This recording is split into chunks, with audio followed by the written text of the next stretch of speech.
So we have an old PC here, right? And I know a lot of people have old PCs like this in their houses or your garage, or you found one at Goodwill. So we have this old computer. I found it in the garage. I used it when I was like 9 years old, and it's very old. It has an Intel E7500 processor. It's a sweet stock cooler. Its base clock is 2.93 gigahertz. It's very weird. I don't know. We've got this no-name graphics thing. It's not even a graphics card. You can't even call it a graphics card. And then, you know, other stuff. This PC was probably kind of high-end when it was purchased, but now it's a dust collector. 10 out of 10 would collect dust. So what we're gonna do is we're gonna take a semi-budget graphics card. It's a GTX 960. And we are going to shove it into this computer and see how much of a performance boost you get compared to just building a whole new computer. It's like $1,000 instead of just being ultra budget and using a super old PC with an old processor and a new graphics card. We're gonna put Windows 10 on this computer just so the benchmarks are as accurate as possible, just right down to the operating system, so we don't have any issues there. I don't know if there would be any issues, but we're just gonna not take any chances. So I have, using my mouse on my hand, and we put the installation media into the PC, right? Here we go, we're gonna set it up. So the computer stopped booting, and it wouldn't show a screen anymore. So I just plugged the graphics card in to see if it would do anything. I'm not getting any graphics output. Like, there's no boot screen, not even BIOS. Okay, so it is the next day after we kind of failed in that video, and I know it's dark. I'm going to set up my lights, but I just wanted to update you guys that I got the computer working. I don't know how. I read online that a good fix would be, I'm not even joking, to try a different outlet, so it's exactly what I did. I plugged it in to an outlet it's very dark in here. Outlet right there, and then I just hooked it up to a different monitor too, but I don't think that was the problem. But I hooked it up, and it's all working perfectly. I just have to install a few things, and then I'm going to try the Windows 10 install again. And Gavin's not here with us this time, but that's okay, because I think I kind of got it down, but thank you, Gavin, for your help. And let's continue the video. Daily deals with reality, so come follow me on this journey.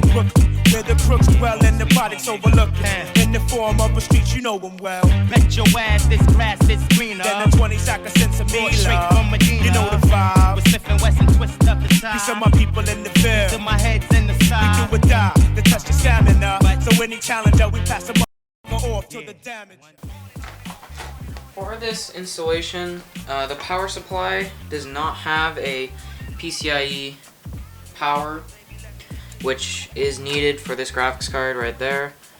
But I'm just gonna have to make do. So what I did was I bought this, okay, let's see, adapter, which is SATA power to 2 Molex.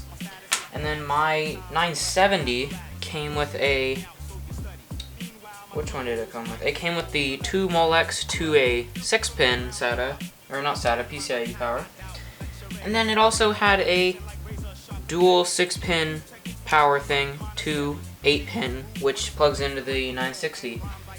So when you put that all together, you take, let's see, you take one SATA power, which I don't think you can see, but you just take one SATA thingy that's from your power supply. You plug in the dual Molex connector, and then you take the Molex connector and you plug it in. And I'm sure most of your computers, like you guys watching, I'm sure most of them have Molex, but this one didn't have any Molex, so. And then you'll take this and you'll plug one end of the 6-pin.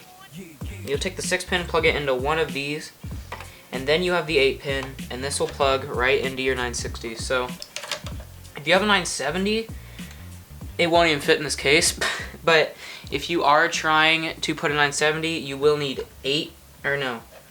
you'll need a 4 on top, and then another 3, so an 8 and a 6 to power the whole thing, but that's not important because we're not doing that. So I have to unplug the CPU power, and then take this out, this beast. I don't know what it is. Pegatron. I don't know what that is. We're just gonna put that aside. And then we're gonna take the 960, and the 960, I'm gonna have to unplug the SATA power, or not the SATA power, the whatever that is. I have to unplug the CD drive because it doesn't fit. The 960 doesn't fit the CD drive, but that's okay. Now the 960 fits, but in this case you can't put the side panel on with the 960 in it. So yeah. Let's see. You do need 2 slots for this card, so I'm gonna just take that out, and then you carefully, don't break your card, you just push it firmly into the PCIe slot. And one problem also, this computer has a lot of problems. One thing, this power supply only outputs 250 watts, and I don't think that's enough technically for this card. Like, they recommend more, but I mean, it should still work. Alright, so the computer finally did boot into Windows 10. You can't see it, but it successfully did it. And it took about 24 hours for me to figure this out. Because yesterday, you know, I couldn't figure it out, and it was really frustrating. But I updated the BIOS in the computer, and it works now. So I guess if you're doing this and you're having trouble loading Windows 10, try updating the BIOS, because that's what worked for me. We can install the drivers and the GTX 960 into the Dell, so we can see what the benchmarks are.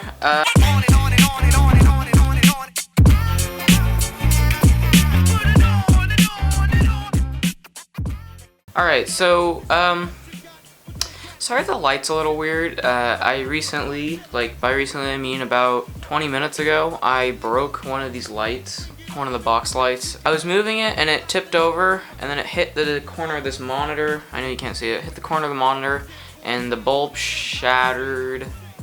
And these bulbs have mercury in them.